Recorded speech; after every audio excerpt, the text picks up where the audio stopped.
Government reconsidering extent of work to be done at Molineux landslip. We'll have details to this story and more in the national report. Grenada. The time for the national census is here again. Interviewers will be visiting your homes to gather information about you and your family. The data you provide determines budget allocation for health, grant funding for community projects, and government assistance for families and the elderly. The census is required by law, and so is your participation. We assure you that your information will be kept confidential. Do your part. Stand up and be counted, because we all count in this census. For more information about the census and your participation, contact the Grenada Central Statistical Office at 440-1369 or cso@cso.gov.gd. With the details to the news for Wednesday, February 22nd, 2023, I am Christian Mitchell. The Ministry of Infrastructure Development is reconsidering the extent of work to be executed at the Molineux landslip project site due to continued movement of the embankment. Minister for Infrastructure Development, Honorable Dennis Cornwall, who visited the site on Wednesday, described the area as basically a gravel heap, which poses serious issues to the contractor. The pipes, where they were located, were not in the optimum location because there were breakage again, and the water had to be controlled because it actually helped erode some of the topsoil. In addition to that, as I've said in earlier clips, that the area is still very unstable and so on. So the hillside that is practically a gravel heap continue to come down. So now we are looking at excavating higher up into the slope to ensure we can get proper foundation so we can build a retaining wall to ensure that once that is done, there would be minimizing the slippage that is taking place at the top.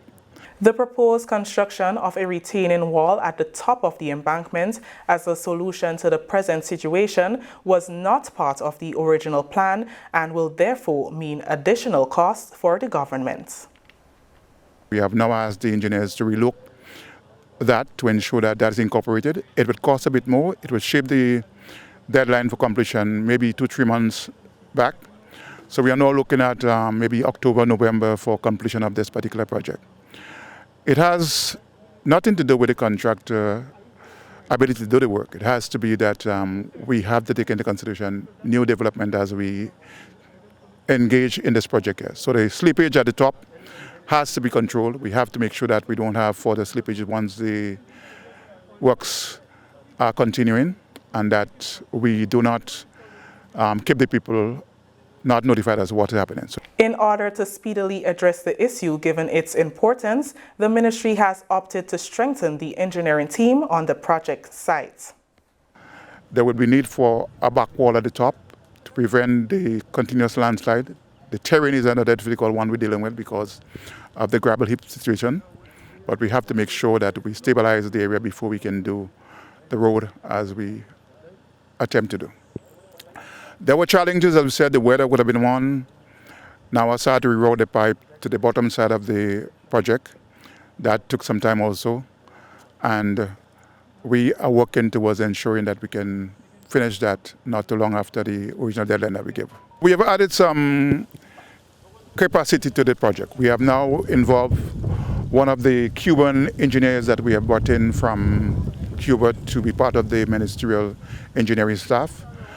So he is now in charge of the project from the ministry standpoint and so on. And they are now doing re-scoping of the work to make sure that we take into consideration things that were not taken on board before, including the upper side of the project to stabilize the slope itself. And we think that having taken that on board, we need to have the scope of work redone and to make sure that we take everything into consideration. With the current situation, Minister Cornwall says they are now looking to an end-of-year deadline to complete the project. Residents are reminded to refrain from passing through the project site. Trade and Export Development Minister Honorable Joseph Andal says government remains committed to explore and secure new markets as it expands the country's export base for agro-processors, manufacturers, and MSMEs. Grenada has partnered with the Caribbean Export Development Agency to host a two-day workshop to look at ways that this country can leverage CARIFORUM trade agreements with focus on European Union and United Kingdom markets. Trade is a powerful promoter of economic growth and advancement. Minister Andal told participants at the opening on Wednesday that this is the first in a series of engagements to improve access, build capacity, and transform the economy. He said at the end of the session, manufacturers and agro-processors should be made more market-driven and competitive. Government of Grenada is committed to building and supporting the development of world-class brands that are capable of successfully competing both regionally and internationally, with special focus on the European Union and UK markets. As such, this workshop today is critical for firms that are serious about taking advantage of trade agreements such as the CARIFORUM EU, CARIFORUM UK Economic Partnership Agreement, and getting the products into those markets. Trade is a powerful catalyst for growth, socioeconomic development, and poverty reduction. Trade is an area of critical importance for my government as the country seeks to augment production in the agriculture, fishing, manufacturing, agro-processing, and service sectors. Therefore, new beneficial trade relationships that provide opportunities for growth, development, and the creation of sustainable jobs will be explored with a view to expanding and diversifying our export base. Government, according to Minister Andal, will also place emphasis on promoting sectors like ICT and the creative industry that have export potential. With digitalization and access to the internet, one can stay anywhere in the world and provide services. Digitalization also enhances the tradability of services, and it has helped boost services trade, including through e-commerce.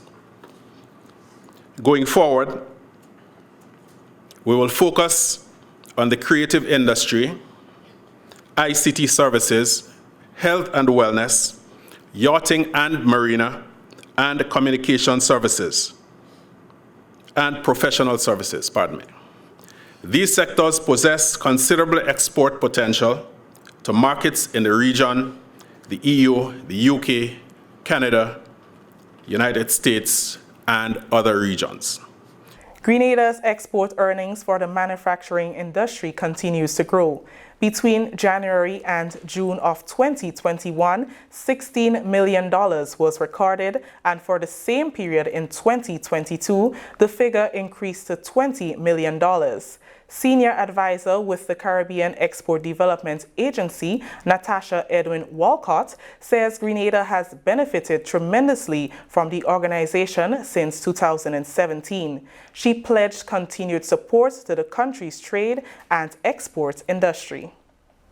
Under this 11th EDF, there have been several areas of assistance that we are proud to showcase, and I'll just mention a few.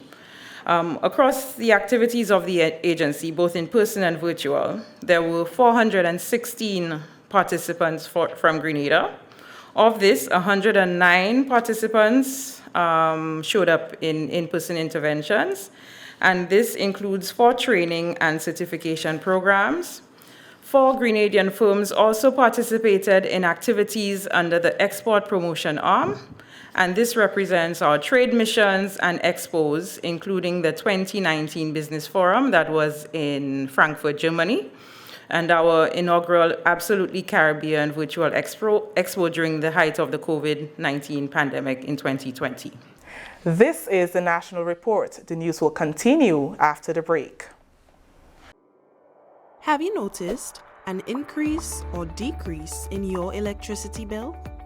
You know that changes in the fuel and non-fuel rates affect your bill. You should also be aware that changes in household activities affect your bill. Ask yourself these questions. Have the rates changed? Have there been more people at your home? Have your children been on holiday? Have you used your fan or air conditioning unit more often to beat the heat? Are any of your electrical appliances or equipment faulty? Have you added any new appliances such as transformers, water heaters, or pumps? Make it a habit to understand any changes on your electricity bill. For more factors that affect your bill, visit www.grenlec.com. Grenlec, energizing our Grenada. Welcome back. The government of Grenada has restated its commitment to ensure that health is a prioritized sector.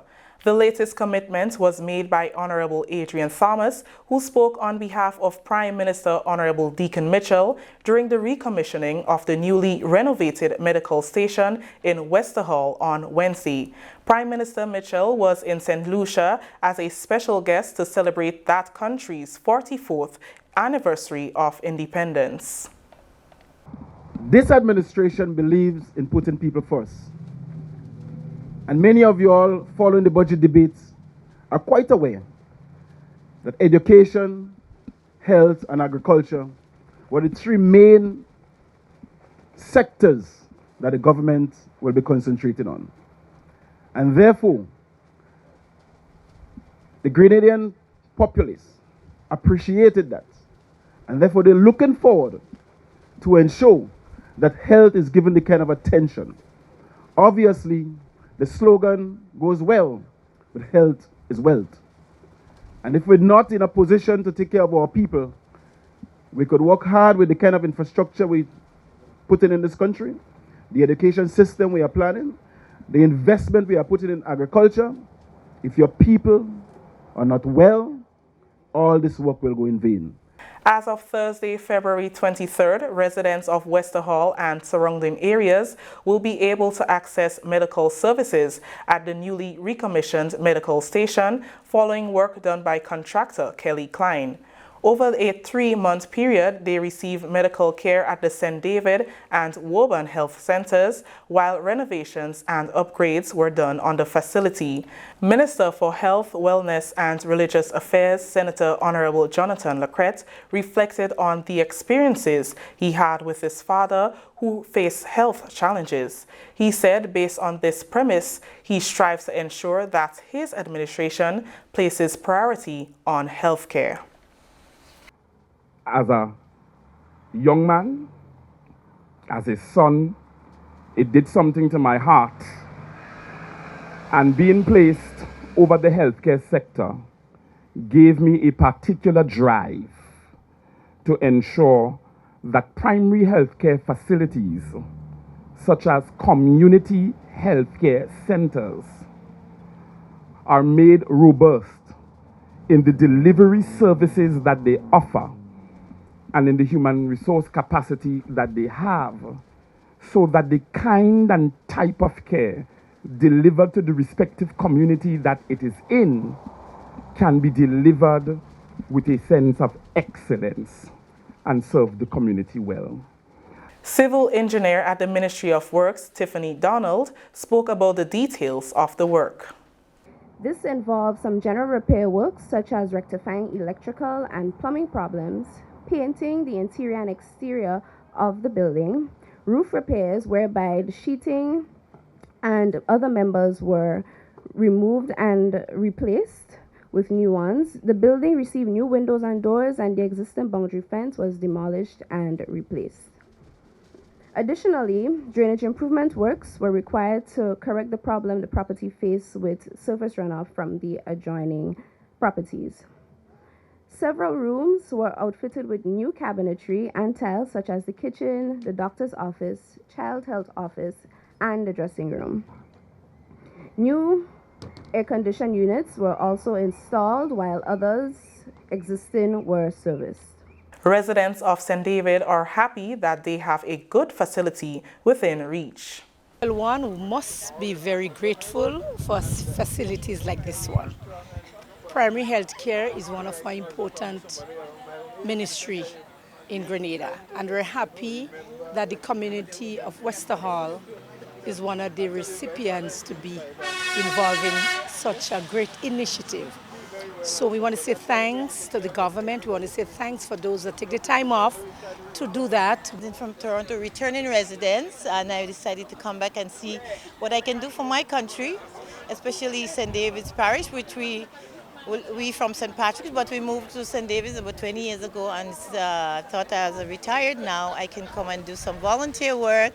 And I just visited the facility. It is awesome, it is marvelous, it is wonderful, and we just have to get together, work together, because a healthy nation is a prosperous nation. Yes, I'm happy that a good work done. Happy for the nurse and the doctors, and even the people that come here too. They will be comfortable. So big up to them. During the ceremony, Minister of State with responsibility for agriculture, lands, fisheries and cooperatives, Senator Honorable Adrian Thomas, made a symbolic handover of a wheelchair to Minister of Health, Honorable Jonathan Lacrette. The Health Minister then handed it over to the district nurse, Phoebe Antwine. Westerhall, Pedmota, Crowshoe, Vincent's and St. David's health facilities will be equipped with 2 wheelchairs, compliments the parliamentary representative and Prime Minister, Honorable Deacon Mitchell. That story has brought us to the end of the National Report for today, Wednesday, February 22nd, 2023. On behalf of the entire news and production team here at the Government Information Service, I am Kristen Mitchell, saying thank you for joining us.